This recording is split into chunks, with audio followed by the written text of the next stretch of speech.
Juba aastaid on Ukraina pidanud toime tulema pideva Vene pommitamisega, kui vaenlase droonid ja raketid sajavad alla tema linnadele, asulatele ja taristule. Mõned neist rakettidest on võimelised hetkega terveid hooneid maatasa tegema, tappes kümneid ja vigastades veelgi rohkem inimesi. Seetõttu on ülioluline, et Ukraina suudaks võimalikult paljud neist rakettidest ja droonidest kinni püüda ja hävitada. Aga siin on üks suur probleem. Isegi oma lääne liitlaste abiga on Ukrainal vaid piiratud arv tõrjerakette. Õnneks on Kiievi väed taas kord tõestanud oma erakordset leidlikkust ning võimet surve all kohaneda ja uuendusi teha, leides tõeliselt geniaalse viisi Vene rakettide allatoomiseks ilma, et nad peaksid ise ainsatki lasku tegema. Tutvustame Lemat. Kodumaine elektroonilise sõjapidamise ehk e-TPLV-süsteem, mis suudab häirida isegi Venemaa kõige võimsamaid droone ja rakette, saates need lootusetult kursilt kõrvale. Nii et selle asemel, et tabada oma sihtmärke, maanduvad need tihti tühjadesse põldudesse. See teeb seda peamiselt võimsate segajaväljade tekitamisega, mis sisuliselt häirivad raketi satelliitnavigatsioonisüsteeme. Kui rakettidel puudub navigatsioon, on palju vähem tõenäoline, et need jõuavad oma sihtkohta ja tabavad sihtmärke oma tavapärase kõrge täpsusega. Need võivad siiski edasi lennata, tuginedes inertsiaalsetele navigatsioonisüsteemidele, kuid nende täpsus kannatab oluliselt. Täpsustuseks, nad võivad kalduda sihtmärgist kõrvale umbes 2 kilomeetrit ehk 1,2 miili iga 100 läbitud kilomeetri ehk 62 miili kohta. Aga see pole veel kõik, milleks see süsteem võimeline on. Tegelikult on Lema palju enamat, kui esmapilgul paistab, ning mõned sõjalised eksperdid peavad seda üheks tehniliselt muljetavaldavaimaks elektroonilise sõjapidamise süsteemiks, mis kunagi leiutatud. Selle lõi ettevõtte nimega Cascade Systems, mis alustas lihtsalt järjekordse Ukraina kaitsesektori idufirmana.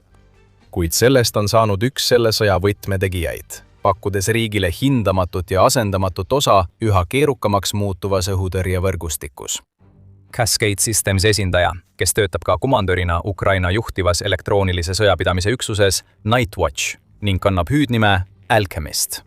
Vestles hiljuti poliitikoga, et jagada uusi üksikasju selle kohta, kuidas süsteem töötab ja miks see on osutunud nii tõhusaks. Kui Lema on sisse lülitatud, muudab see rakettide kõrvalekalde veelgi suuremaks. Lisaks pelgale navigatsiooni segamisele kasutame ka signaalide võltsimist ja koordinaatide asendamist mitme kilomeetri võrra. Me suudame panna nende raketid kukkuma põldudele, selle asemel, et need tabaksid oma sihtmärke. Siin on põhjalikum selgitus, kuidas see tegelikult töötab. Lema ei blokeeri lihtsalt satelliitsignaale, et raketid ja droonid ei teaks, kuhu nad lähevad. See suudab tegelikult edastada võltsitud või vale signaale, sisuliselt andes vaenlase relvadele otse valeinfot. Lema arendajate sõnul on neil õnnestunud edukalt Vene rünnakuid kõrvale juhtida, pannes vaenlase raketid arvama, et nad asuvad Peruus. Kui nende juhtimissüsteemidesse on sisestatud täiesti segadust tekitavad koordinaadid, kaldub rakett täiesti rajalt kõrvale ja sellel on peaaegu olematu võimalus sihtmärki tabada. Oluline on ka meeles pidada, et need on kallid varad. Kuigi Venemaal on piisavalt rakette, et oma rünnakute survet hoida, ei meeldi neile näha, kuidas selline laskemoon raisku läheb. Näiteks Kinzhali hüperhelikiirusega rakett maksab umbes $10 miljonit tüki kohta. See on tohutu summa raha, mida lihtsalt tühja põllule visata. Iga kord, kui Lema aitab ühe neist kallistest laskemoonadest alla tuua, tähendab see vaenlasele tõsist rahalist kaotust. Ja selle süsteemi erakordsed võimed ei piirdu sellega. Politico intervjuu ajal avaldas Alchemist ka, et Lema suudab luua nähtamatuid, kuid uskumatult tõvusaid surnud tsoone oluliste piirkondade nagu linnade ja asulate ümber. Kui vaenlase droonid või raketid sisenevad nendesse tsoonidesse, kaotavad nad kohe oma juhtimissignaalid ega tea enam, kuhu nad liiguvad või kuidas oma sihtmärkideni jõuda. See nõuab ilmselgelt mitme Lema süsteemi kasutamist, kuna igaühel neist on piiratud ulatus. Kuid kombineerides süsteemi võimsust ja paigutades need õigetele aladele, saavad Ukraina väed hõlpsasti kaitsta kõige olulisemaid kohti. Nagu Alchemist selgitab, kui me loome piisavalt laia tsooni, mida kaitsevad Lema jaamad, siis rakett ei taba isegi linna. Me suuname selle avatud väljale. Selle tehnoloogia kasulikud mõjud on erakordsed. Oletame näiteks, et Ukraina soovib kaitsta mõnda konkreetset linna, infrastruktuuri objekti, nagu alajaam või veepuhastusjaam, või mõnda muud strateegiliselt olulist kohta Vene droonide ja raketirünnakute eest. Varem oleks ainus võimalus olnud paigutada selle piirkonna ümber kallid õhutõrjepatareid ja loota, et neid on piisavalt, et tulla toime kõigi saabuvate ohtudega. Isegi siis oleks alati olnud mure, et patareidel saavad tõrjeraketid otsa või et suured droonide ja rakettide parved ning valangud külastavad süsteemid, võimaldades mõnel neist läbi pääseda ja suurt kahju tekitada. Lisaks peaksid kogu aeg kohal olema terved operaatorite meeskonnad, kes jälgiksid radariekraane ja aitaksid tõrjuda vaenlase rünnakuid. Kuid Louis Le Mans surnud tsoonidega peab Ukraina sõjavägi lihtsalt need süsteemid õigesse kohta paigutama, löögastuma ja vaatama, kuidas elektroonilise sõjapidamise tehnoloogia neutraliseerib kõik õhust tulevad ohud, mis liiga lähedale satuvad. See on lihtne, autonoomne ja erakordselt tõhus ning muutub kogu aeg paremaks. Varem oli näiteks Le Mans väga tõhus enamiku Vene droonide ja mõnede rakettide vastu, kuid tal oli raskusi mõningate vaenlase arsenali raskemate lahingumoona liikide, nagu liugpommide vastu. Need pommid, mis on sisuliselt tavalised pommid, millele on lisatud spetsiaalsed tiivad, et nad suudaksid pärast väljalaskmist kaugemale lennata, olid alati raskesti tõrjutavad, kuna Venemaa kasutab neid peaaegu eranditult rindepiirkondades. Rindeliinid on muutlikud ja territooriumi kontroll liigub sageli edasi-tagasi, mistõttu oli Ukrainal peaaegu võimatu paigaldada oma Le Mans süsteeme õigetele aladele, et luua liugpommide jaoks surnud tsoonid. Alati oli oht, et Vene väed liiguvad sisse, märkavad süsteeme ja hävitavad need. Asja tegi veel hullemaks see, et Venemaa töötas välja ka segamisvastased antennid, mille ta kinnitas oma liugpommidele, võimaldades neil enamikust elektroonilise sõjapidamise süsteemidest mööda pääseda ilma häiritud olemata või sihtmärkidest mööda laskmata. Õnneks Le Mans arendajad ei andnud alla. Nad töötasid väsimatult päevast päeva, et oma tehnoloogiat täiustada ja leida viise, kuidas muuta see võimsamaks, tõhusamaks ja mõjusamaks. See võttis aega, kuid lõpuks leidsid nad viisi, kuidas venelaste segajate vastastest seadmetest üle saada. Varsti pärast seda hakkas Le Mans kõrvale juhtima liugpomme, vähendades oluliselt nende täpsust ja järjepidevust sihtmärkide tabamisel. Nagu selgitab Maksim Skorodski, Ukraina maavägede elektroonilise sõjapidamise osakonna juhataja, ei ole palju vaja, et nende relvade võimekus nullida. Isegi kui liugpomm kaldub sihtmärgist umbes 20 meetri võrra kõrvale, tähendab see juba seda, et sihtmärk jääb alles, ütles Skorodski. See on taas väga oluline. Kui Venemaa toetub peamiselt droonidele ja rakettidele, et rünnata Ukrainas kohti, mis asuvad rindeliinist 10 miilide kaugusel, siis on ta sooritanud lugematul hulgal pommirünnakuid rindeliini ääres asuvates kohtades, nagu kindlustatud asulad, vaidlusalused külad ja varustusteed, mis aitavad varustada Kiievi brigaade. Need pommid on suhteliselt odavad, täpsed ja lihtsad kasutada. Venemaa saab neid välja lasta suhteliselt sügavalt omaenda piirkondadest või okupeeritud aladelt, kasutades tavaliselt kiireid hävituslennukeid, mida on Ukrainal väga raske kinni püüda või kuidagi häirida, sest need saavad kiiresti oma pommid välja lasta ja taanduda turvalisematesse kohtadesse. Sealt liuglevad pommid oma sihtmärkide poole, kasutades antenne, et vältida tavapäraseid elektroonilise sõjapidamise süsteeme ja püsida kursil sihtmärkide suunas. Ja paljud neist kannavad üsna raskeid lõhkepeasid, mis kaaluvad sageli 500 kilogrammi, ehk 1100 naela või isegi märkimisväärselt rohkem. See võimaldab neil tekitada tabamiselt tohutut kahju, hävitades punkreid, kindlustusi, kaevikuid ja vägede koondumisi. Isegi kui need lähevad veidi märgist mööda, võib lööklaine mõju siiski olla piisav, et tekitada piirkonnas tõsist kahju ja vigastusi kõigile seal viibijatele. Siiski, tänu Le Mans'le ei saa Ukraina liugpommide ohtu täielikult kõrvaldada, kuid suudab seda oluliselt vähendada. See omakorda peaks tähendama väiksemaid kaotusi rindel ning muudab Venemaal palju raskemaks Ukraina kaitseliinide läbimurdmise ja territoriaalsete võitude saavutamise, mida neil on edu saavutamiseks vaja. Le Mans ei ole siiski täiuslik. Enne kui sukeldume mõningatesse puudustesse ja sellesse, kuidas Ukraina neid lahendab, vaatate saadet The Military Show. Ja kui sa pole veel tellinud, siis nüüd on selleks õige aeg. Kuigi Le Mans tehnilised võimed on muljetavaldavad, ei ole see imerohi Ukraina õhutõrje probleemide lahendamiseks. Sellise süsteemi liigsel usaldamisel võivad tekkida probleemid. Kõige suurem neist probleemidest on see, et isegi kui nende signaalid ja juhtimissüsteemid on häiritud, peavad elektrooniliselt häiritud Vene droonid, raketid ja pommid ikkagi kuskile kukkuma ning võivad seetõttu siiski kahju tekitada. Raketid võivad oma algsetest sihtmärkidest mõne miili võrra mööda lennata, kuid võivad siiski näiteks mõnda teise hoonesse sisse kukkuda. Droonid võivad küll õhust alla kukkuda, kuid maanduda majadele ja sõidukitele.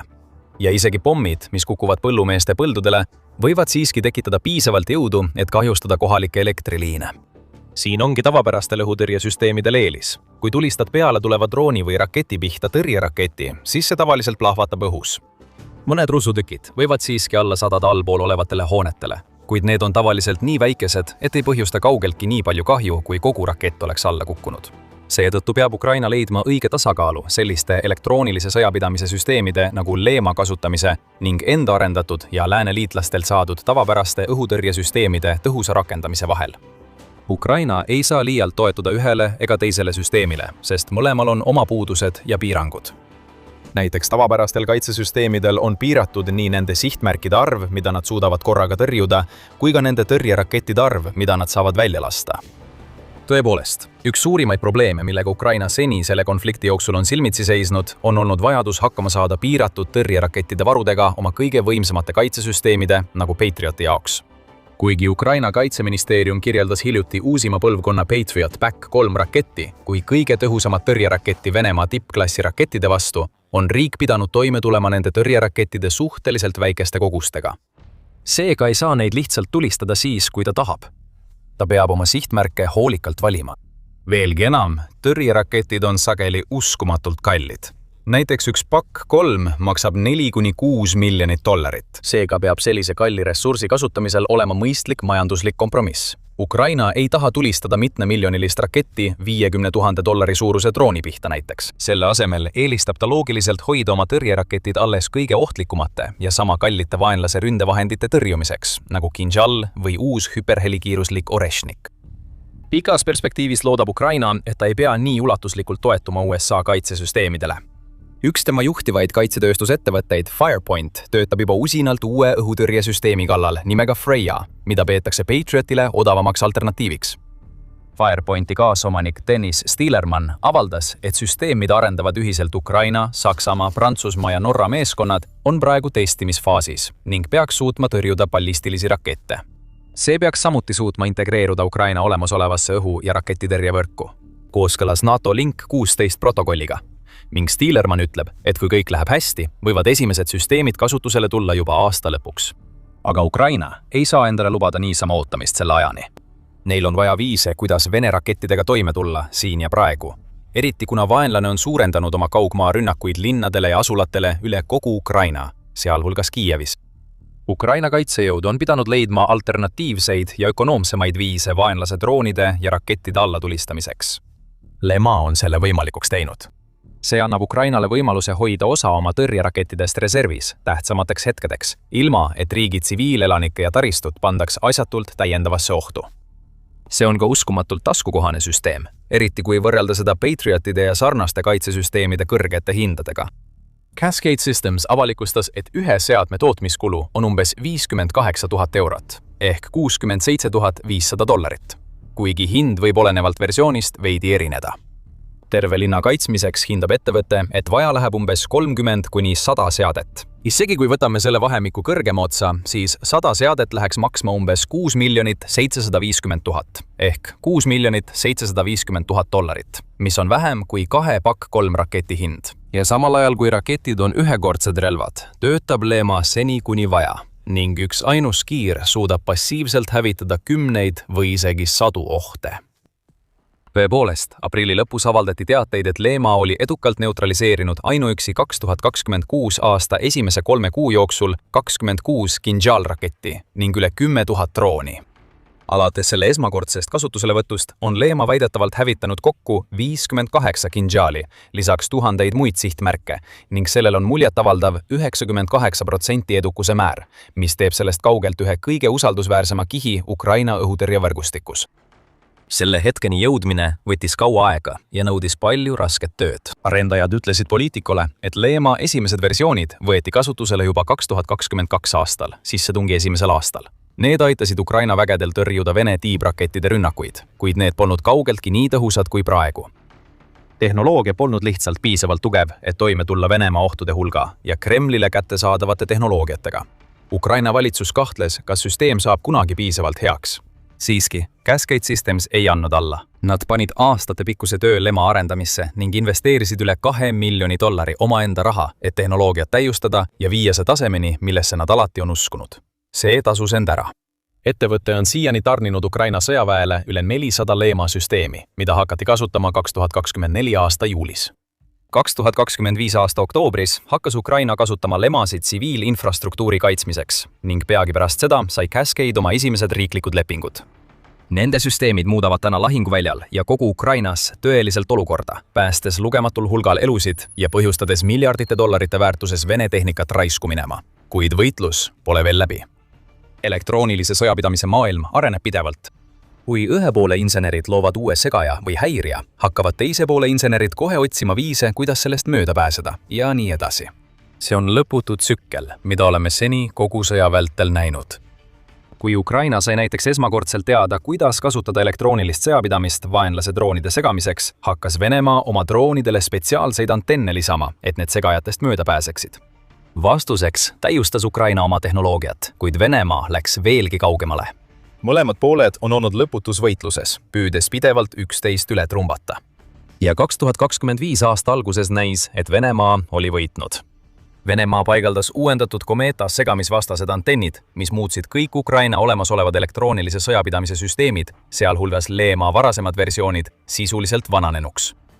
Nagu alkemist selgitab. Siis algas päris elu. Me elasime oma laboris ja üritasime uusi Vene antenne lahti muukida. See võttis aega 3 kuud, kuid Leemaa insenerid said lõpuks hakkama. Nad tõid turule oma riistvara uue ja täiustatud versiooni, Leemaa Quant, mis oli spetsiaalselt loodud Venemaa uusimate elektroonilise sõjapidamise kaitsesüsteemide vastu.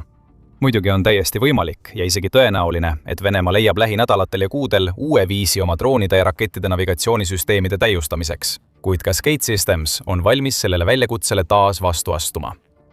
Me muudame Lemat pidevalt vastavalt Vene relvade omadustele, analüüsime tabamusi ja anname kindralstaabile soovitusi, kuhu ja kuidas seda paigutada.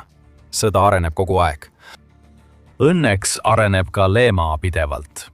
Skoretski sõnul suudavad uusimad versioonid maha suruda isegi Venemaa kõige kiiremaid ja pikema tegevusraadiuse kohte, sealhulgas ballistilisi rakette, mis kasutavad sihtmärkide leidmiseks GLONASS-i satelliitnavigatsioonisüsteemi. See omakorda tähendab, et Kremli komandöridel jääb järjest vähem võimalusi, kui nad tõesti tahavad, et nende raketirünnakud õnnestuksid. Valdav enamus nende droonidest kukub taevast alla nagu kärbsed. Nende ülikiiretele kinžaalidele leitakse vastumeetmeid. Ja nüüd saab isegi nende kõige kallimaid õhuvahendeid alla tulistada ning need kukuvad põldudele või mahajäetud asulatesse, tekitamata sealjuures mingit olulist kahju. Aeglaselt, kuid kindlalt Venemaa ohutase langeb. Saad rohkem teada, kuidas see toimub ja kuidas Ukraina kasutab ära Venemaa jätkuvat kokkuvarisemist selles videos. Või kui soovid midagi täiesti teistsugust, vaata seda videot, et näha, kuidas Kiievi väed on hakanud kasutama niinimetatud tapja robotdroone, et jälitada Vene sõdureid lahinguväljal, tuvastada nende näod ja hävitada nad silmapilkselt. Kindlasti Dailiga kanal, et saada rohkem selliseid videoid ning põhjalikumat analüüsi Venemaa-Ukraina sõjast ja teistest suurematest konfliktidest üle maailma. Ja nagu alati, aitäh vaatamast!